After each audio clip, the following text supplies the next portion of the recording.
Hollywood Studios. One of the greatest places and one of the greatest parks in the world. I have a lot of fond memories here. It used to be called MGM Studios. But there's something that I noticed today when I went to go ride the rock and roller coaster that is unforgivable. And we're gonna go walk that way right now and talk about it. Randy said that I was not allowed to come to Disney World unless he came with me.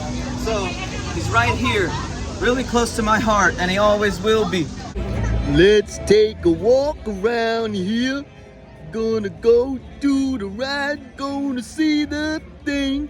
It make him angry round here.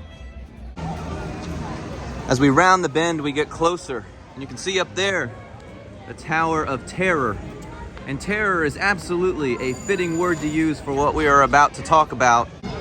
Hey baby, those mean people said that I should put my guitars in a nice room and make you live in the dirty basement. What do you think about that? Yeah, you know, I'm sick and tired of hearing about it. Oh, this guy's so poor, he lives in this nasty mom's basement. You know, it's not like he could afford a trip to Disney World with his whole family. It's not like he's in the basement because his kids are in the bedrooms. Like, what is wrong with you people, man? Anyway, there's a Tower of Terror. And terror is right. Phantasmic is a play on the word fantastic, and that is not right. All right, so here we go. This is the Rockin' Roller Coaster, starring Aerosmith.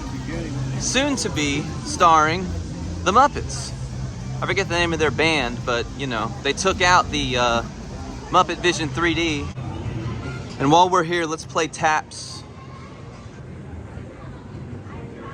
for the death of part of my and many of our childhoods.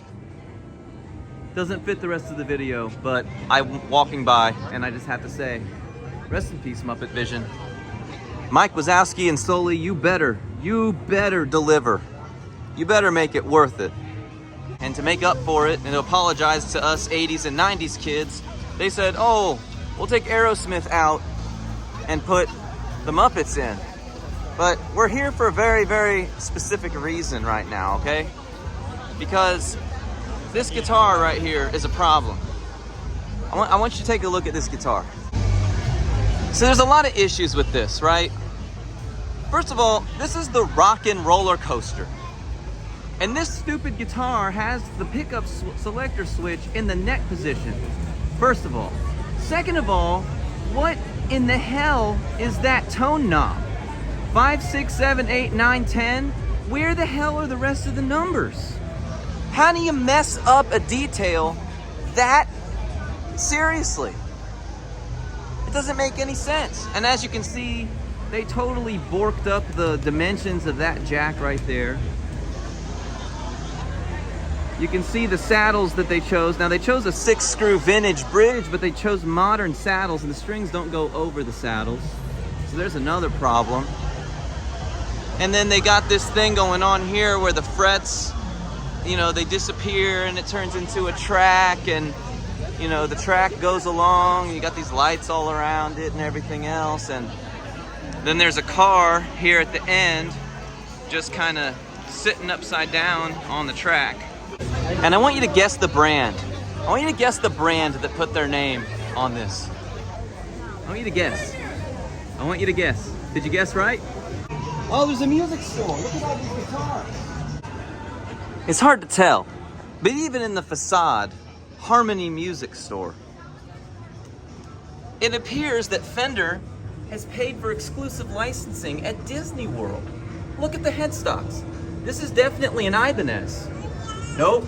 This is definitely a Dean. Nope. This is definitely a Dean, I think. Nope. What about this one right here? Is it clipped ears? What is that? Epiphone, right? Nope. This one. Oh, this could be a Fender. Nope. It's just so bizarre to me. Look at these. These are Peavey, right? You see that? Trans tube, right? But they took the Peavey badges off. But interestingly, One of the things that's craziest about this, that drum head doesn't have a logo on it. Fender absolutely paid some sort of exclusive something to take all the names off of everything except for this one. But what is it? Uh-oh, I think someone's in trouble.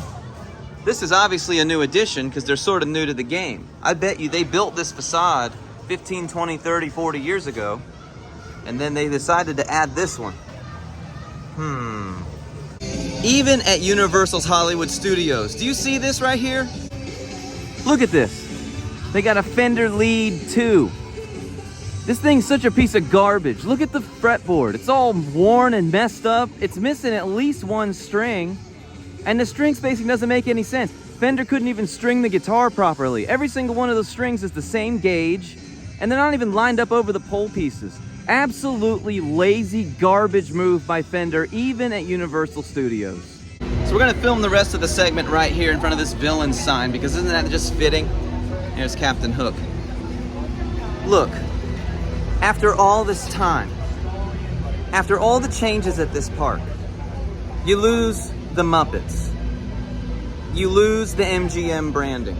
Oh, but you still get Fender. And what Fender is putting their name on, they don't care about us as players. They don't. They care about spending God knows how much money. It's obvious that they're spending money for an exclusivity agreement of some kind. Because there's all the guitars in there. There's no reason to spray paint Dean. There's no reason to spray paint Epiphone. They even spray painted what looked like might have been a Mitchell or a Rogue. Why would you do that unless you signed an agreement to Disney World and said only the Fender logo is allowed to be shown in our parks?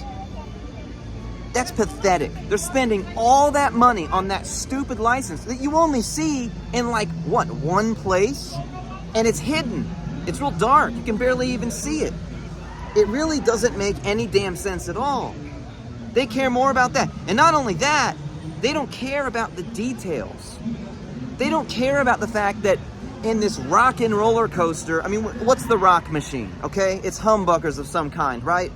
So you might say an SG or a Les Paul, and even if it were a Fender, it'd be a Fender with humbuckers probably, right?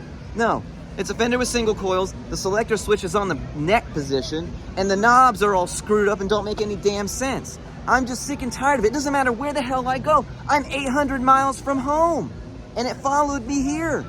And I had to make a video about it, because why wouldn't I? It's ridiculous. I was like, oh, I don't really like Aerosmith all that much, but this ride will be cool, which the ride is fantastic, I will say.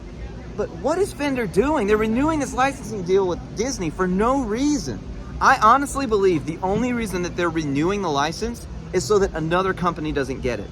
They're renewing the license, they're not using it, but now Gibson can't do it. Now Schecter can't do it. Now they can't put Epiphone on stuff. Now they can't put other stuff up. Only Fender's allowed to, and Fender doesn't. So they've pigeonholed the market. So here's what we're gonna do now. We're gonna end the video and say, you know, Fender, you're a bunch of villains. You're a bunch of villains. Unfairly ever after. Isn't that pretty apt? Anyway, have a good day. No. Well, at least I can take this stupid hat off now. Look ridiculous. Roar! Bad on Fender, even in the Disney World around here. Shut up, Randy.